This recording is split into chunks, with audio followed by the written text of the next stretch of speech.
सर्वप्रथम भारतवर्ष के महान शहीद भगत सिंह, राजगुरु, सुखदेव, उनके चरणों में नतमस्तक होते हुए और मैं महाशय दयाचंद कमेटी को धन्यवाद देना चाहूंगा, बधाई देना चाहूंगा कि आज ये कमेटी ऐसे महान कवि पंडित लक्ष्मीचंद, पंडित मांगेराम और महाशय दयाचंद मायना की तीनों कवियों की जयंती एक इकट्ठी मना रही। अपने आप में ये गौरव की बात है। एक एक कवि की अलग अलग मनाते हैं, लेकिन तीनों कवियों की कमेटी मिलकर के ये जयंती मना रही है। इसके लिए ये धन्यवाद के पात्र है। बुजुर्गों, नौजवान साथियों, मैं सुबह से इस पंजाब खोड़ गांव में आपके बीच में विभिन्न कलाकारों द्वारा दी गई प्रस्तुति सुन रहा था। सभी कलाकारों ने बड़ा जोर लगा के, हांगा लगा के अपनी प्रस्तुति दी। एक भी कलाकार फीका नहीं था। बड़े आनंद आए। प्रकृति के आगे किसी का हाथ नहीं चलता। भाई थोड़ी देर बीच में व्यवधान भी पड़ा। भाई वो परमात्मा की लीला है, अलग है।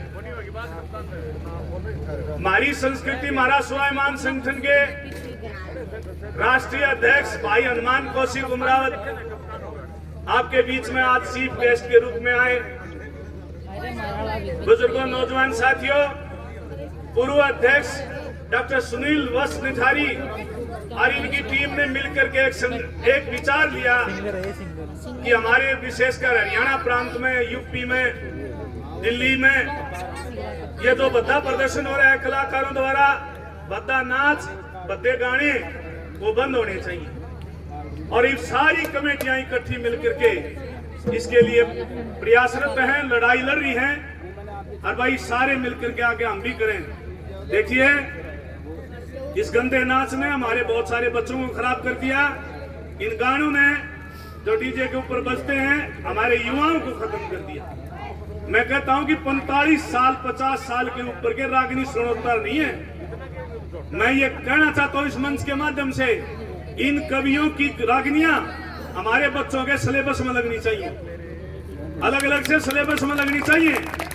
और ताकि ये बच्चे ये रागिनियों से सीख करके, कि जिस कवि ने भी जो कविता लिखी है, मैं पहले परिचित नहीं था माशे जी से, दयाचंद जी से, लेकिन जब मैंने इनकी किताब पढ़ी, इनकी रागिनी सुनी, इन गायकों के माध्यम से, बड़ी चाड़ा है, गजब की रचना बना रखी है।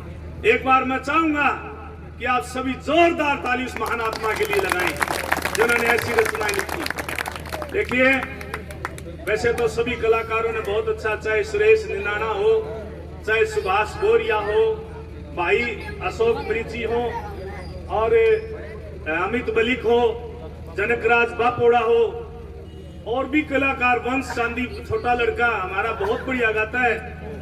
सभी कलाकारों ने बहुत अच्छी प्रस्तुतियां दी। अब मैं आपके बीच में आमंत्रित करता हूं हरियाणा केसरी, यो ही नहीं कह मैं, आपने इनको सुना है, इनकी आवाज को सुना है, भाई मेरे बड़े भाई बाली शर्मा जी धाराड़ू से। और मैं आपको बताना चाहता हूं बुजुर्गों, नौजवान साथियों, केवल 8 साल की उम्र में जब भाई साहब 12-13 साल के थे, पुरानी खेड़ा में छोटे बच्चे के रूप में मैंने इनको गाते हुए देखा। जब मैं 8 साल का था, 3-4 साल का हमारा फर्क है। और भाई आवाज गले की ही नहीं, छाती से गाते हैं। एक बार मैं मास्टर सतबीर जी के पास बैठा था भैंसवाड़ में, मेरी गहरी मित्रता थी भाई साहब से। आज वो स्वर्गवासी हैं, आप भी जानते हो। उनकी गायकी, बहुत कम कलाकार वहां पहुंच पाते उसकी गायकी के नजदीक। मैंने भाई साहब से पूछा, मां भाई आपके बीच साथ में कौन कलाकार इतना जो नजदीक पहुंच गया? तो मास्टर जी ने जवाब दिया, भाई साहब थोड़ी देर रुक के, बोला एक का ही है, और वो आपका बिहानी जिले का धाराड़ू तो बाली सर। भाई साहब के नाम की जोरदार ताली लगाएं और मैं आमंत्रित करता हूं भाई साहब को आए।